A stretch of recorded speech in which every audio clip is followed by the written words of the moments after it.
A dream is the greatest form of revelation, while a vision is the greatest form of sight. 7 types of visions that every Christian should know about.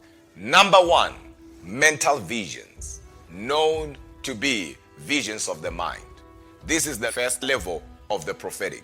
Hence, it is also called prophetic impressions.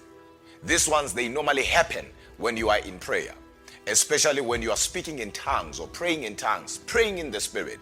You'll often receive pictures in your mind. I'm talking about you thinking of somebody, and the next thing, they give you a call. It's more like you know that your phone is about to ring, and your phone rings. What is happening there is what we call mental visions. Daniel speaks about these ones. He says in Daniel 7:15, the visions of my mind troubled me. He does not say the visions of my spirit. He says the visions of my mind troubled me. Number 2, recognition, known to be glimpses in the spirit. And of course, people know this one as deja vu, where you are able to see a moment, but you can't remember, you can't recall where you saw that moment. It's more like something is happening and you are trying to figure out, where did I see this? And the next thing, it vanishes right in front of your eyes. Is because at that moment you are not imagining things, you are not in imagination, but here you have just tapped in the spirit, but you are having glimpses and you are not able to control what's happening. In order for you to control this, you need to build capacity. Luke 1:8 says, and the child John grew strong in spirit. That's when now you are able to kind of control this, when your spirit is strong. Number 3, trance, also known as twilight vision. This is where you are caught in between realms, where you are half asleep and half awake. This one, you can't initiate it. You are pulled towards it. The book of Acts chapter 10 verse 10 says, and Peter fell into a trance. This is where you are active and you are joyful, you are playful, and the next thing, you feel like sleeping. It's more like deep sleep comes on you, and the next thing, you are sleeping. And it feels like you have been sleeping for hours, only to realize you have been sleeping for a minute or minutes or even seconds. So every time you are into or you are pulled into a trance like this one, it is important for you to try and understand the meaning behind what you saw. Number 4, a closed vision. And of course, a lot of people will call this a night vision. It does not have to be at night for you to have a closed vision. But a closed vision is when you are having a dream inside a dream. And how do you know that you are having a closed vision? If somebody will wake you up, the moment you go back to sleep, that dream will continue. That's what we call a closed vision. Number 5, open vision. This is where you are seeing things that people around you are not able to see. And most of the people in the prophetic, they use open visions to see in the realms of the spirit. That's why you'll hear somebody saying, I'm seeing an angel, and everybody will be looking, but not seeing anything.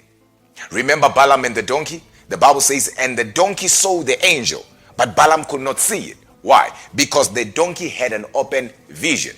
In the book of Acts, the Bible says, and while they were stoning Stephen, Stephen looked up, and he saw the heavens open, and he said, behold, I see the Son of God standing by the right hand of God. And everybody that looked could not see anything. So Stephen had an open vision. This is where you are seeing things that other people cannot see. And sometimes people confuse open visions with reality. Remember Peter, when he was delivered out of the prison in Acts 12, the Bible says he thought he was seeing a vision, yet it was happening. The man was used to seeing open visions, that when he now walked in reality, he still thought it was a vision. Number 6, spiritual visions.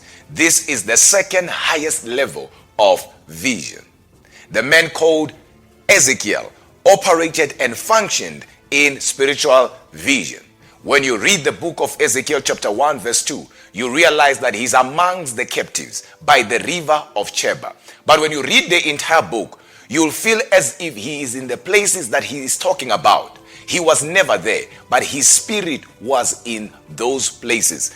Our favorite chapter of Ezekiel, most of us, is Ezekiel chapter 37, when the man was prophesying to the dry bones. When you read that chapter, you'll feel as if Ezekiel was there physically. No, he was by the river of Chebar, but his spirit was taken into the valley that was full of dry bones. So he's on the other side. While he's on the other side, something is happening as if it's reality.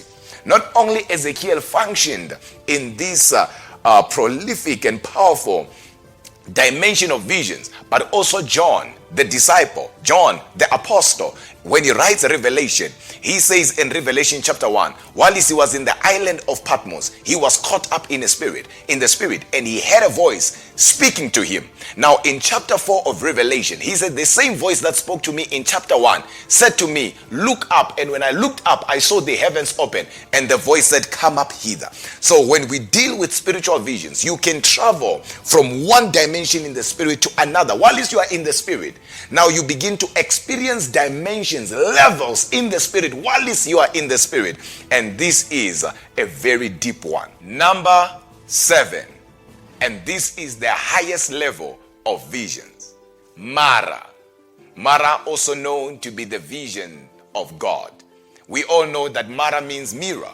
As a matter of fact, in Daniel chapter 7, he says, I saw and I spoke to a being whose image was like that of the Son of God.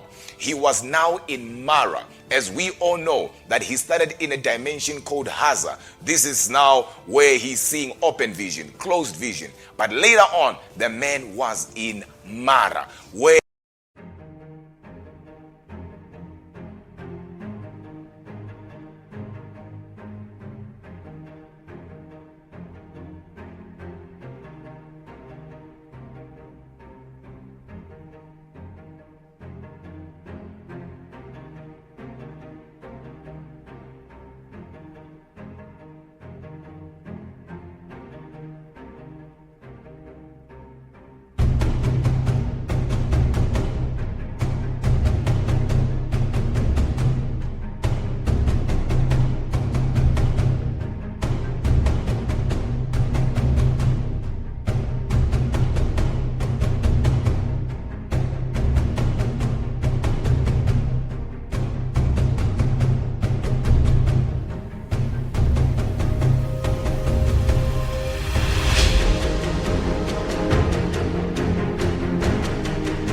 he was beyond what men could understand. Even Paul operated or moved in Mara. In the book of 2 Corinthians chapter 12 verse 3, he says, I know a man 14 years ago, whether in the spirit or in the flesh I cannot tell, that was caught up in the third heavens and had words that is not lawful for me to utter.